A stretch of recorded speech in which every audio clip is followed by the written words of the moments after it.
मैं अगर एक सेक्युलर वर्ल्ड से आऊँ कि अच्छा जी शबीर उस्मानी गलत बोलते हैं, क्यों? क्योंकि लिबरल्स ये कहते हैं, लोग बोलेंगे तो बकवास बात है। इसलिए मैं अराफात मज़हर की बड़ी इज्जत करता हूँ, क्योंकि उन्होंने ट्रेडिशन से, इस्लाम से एविडेंस निकाल कर दिखाया। वही बात अगर एक आप secular liberal United nation charter से करते हो तो नहीं मानी जाती। तो मैंने अगर शब्बीर उस्मानी को चैलेंज करना है या मैंने किसी मुफ्ती को चैलेंज करना है, मैं पहले उस लेवल तक तो पहुंचूं। उसमें भी मुझे कई साल लग जाएंगे कि मैं उनको चैलेंज कर तो आपका सकूं, काम नहीं, वो दिखा मेरा सकूं। काम है ना, वो मेरा काम है, मैं पहुंच चुका हूँ इतने साल पर गुजार के। मैं एज अ टीनेजर, मुझे क्यों पता है कि गांधी साहब सही बोल रहे हैं या शबीर उस्मानी गलत दैट्स द बोल रहे हैं? पॉइंट। इसलिए कि आपने टीन एजिंग में अगर क्रिटिकल एनालिसिस सीख लिया है, तो आप जो मेरा प्रिंसिपल है, मेरी अप्रोच है, पहले उसका मुताला करेंगे। और वो को बहुत इल्मी मुताला नहीं होता, वो बहुत बेसिक चीज़ों पर मबनी है। ये बिल्कुल ऐसे ही है कि बहुत सारी फील्ड्स में मेरे आपके पास टेक्निकल नॉलेज नहीं होता। मैं और आप गाड़ी खरीदने जाते हैं, मुझे नहीं पता इंजन की ऑटोमोटिव साइंस क्या होती है, बट मैं क्या करता हूँ, मार्केट मुझको एनालिसिस सुनता हूँ। सनील मंच को सुनता हूँ, एग्जैक्टली मार्केट एनालिसिस करता हूँ, प्राइस टू बेनिफिट कॉस्ट देखता हूँ, को दो चार लोगों से मशवरा करता हूँ, कॉमन सेंस की बुनियाद पे देखता हूँ, भाई ये 5 साल पहले आई थी, मार्केट में चल रही है, कीमत ऊपर गई नीचे गई है। ये दुनिया का हर इल्म, टेक्निकल से टेक्निकल इल्म भी अपनी ग्राउंड कॉमन सेंस में रखता है। कोई इल्म इल्म नहीं बन सकता जब तक वो कॉमन सेंस के साथ कनेक्ट नहीं करता। हर इल्म को एक आम आदमी परख सकता है। मेरे सर में दर्द हो, डॉक्टर के पास जाऊं कि टांग काटनी, मैं हाथ पकड़ लेता हूं उसका। मैं ये नहीं कहता भाई मैंने तो 12 साल तुम्हारे से नहीं पढ़ा। मेरा सेंस बिलीफ सिस्टम जो अंदर मौजूद मैकेनिज्म है वो काम करता है। मुझे अक्ली शऊर दिया भाई, मेरे अंदर इखलाकी हिस्स मौजूद है, मैं उसका इतलाक करता हूँ। तो जिस वक्त मेरे सामने चीजें आती हैं, और एक और मैं आपके सामने एक नुक्ता वाजे करता हूँ कि ट्रेडिशन जो था ना, जिसमें बड़े लोग पैदा हुए, जब तक ये 200 साल हमारे यहाँ क्राइसिस के नहीं थे, यहाँ पर अंग्रेज आए, यहाँ पर मौलवी हमारे महरूम हुए, मजहबी तबके ने फिर पावर डायनेमिक्स में कदम रखा, पॉलिटिकल सिनेरियोस पे हो गया, उसका नतीजा एक निकला।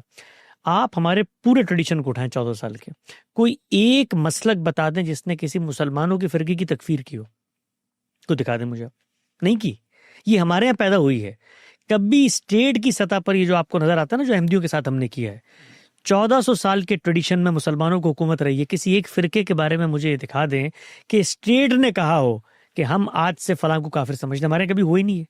तो अब आप जब ट्रेडिशन से जुड़ने की मैं बात करता हूँ, हायर इंटेलेक्ट तक जाने की बात करता हूँ, उस हायर इंटेलेक्ट के कुछ मिस्ताक, कुछ नमूने हमें करीब अहद में भी मिल जाते हैं। उनके यहाँ भी ज़्यादातर खैर है। अगर आप उसको कंपैरिजन में देखें ना, आपने नाम लिया शबीर अहमद उस्मानी साहब का, आप उनको अगर बैतुल्ला मसूद के साथ रख के देखें तो आपको फर्क पता चलेगा जो मैं बताना चाह रहा हूँ कि ट्रेडिशन का फर्क क्या होता है। और वहां तक पहुंचते पहुंचते जो चीजें पैदा हुई, इट्स ऑल पॉलिटिकल। यानी हमारे यहाँ शिया सुन्नी मसला पाकिस्तान, यहीं पर आप भी पैदा हुए हैं। अपने वालिदैन से पूछे 70 से पहले यहाँ पर क्या रवादारी नहीं थी? यहाँ 70 से पहले आम शिया मजालिस पे लोग नहीं जाते थे। सऊदी अरब के अंदर एक तब्दीली आई, ईरान ने उसको अपोज किया, पॉलिटिकल बैटल शुरू हुई, यहाँ पर सेक्टेरियन जमातों को सपोर्ट किया गया, ज़िया-उल-हक की हुकूमत थी, 10,000 काम हुए, करते करते फतवे बन गए, सभी चीज़ें हो गई। ट्रेडिशन बड़ा सेनली एक्ट करता है। आपने अराफात की बात की, यहाँ पे हमारे दोस्त हैं, बहुत अच्छा काम कर रहे हैं।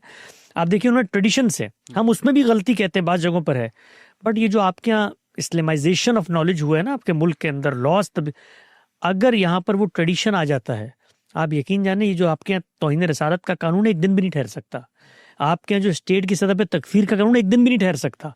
तो ट्रेडिशन की कुछ एट्रीब्यूट्स होते हैं, कुछ फवायद होते हैं, उनके पीछे एक हिस्टोरिकल सपोर्ट बैकिंग भी गुजर रही होती है, और बड़े इंटेलेक्चुअल दिमागों ने उन चीज़ों को फिल्टर भी किया होता है। अब हमारे जो हिस्ट्री है ट्रेडिशन की, इस्लामिक जो जूरिस्प्रूडेंस की, उसमें आप चले जाएं, उसमें आप ये जो हमारे यहाँ लॉज मौजूद हैं, 2 मिनट में खुद ट्रेडिशन के जो माहिरीन है वो अपनी निज की मजालिस में क्या कहते हैं। तकी उस्मानी साहब की ऑडियो है यूट्यूब के ऊपर, अभी एजाज ने पूछा भी एक साहब से कि भाई वो तो खुद बता रहे हैं कि जो हमारा ट्रेडिशन उसके अंदर गुस्ताख की ये मामला नहीं है जो सजाएं, लेकिन उस पर तौबा की गुंजाइश है, गुस्ताखी साबित होगी, मुसलमान होगा तो मुर्तद हो जाएगा, सब चीज़ें होगी।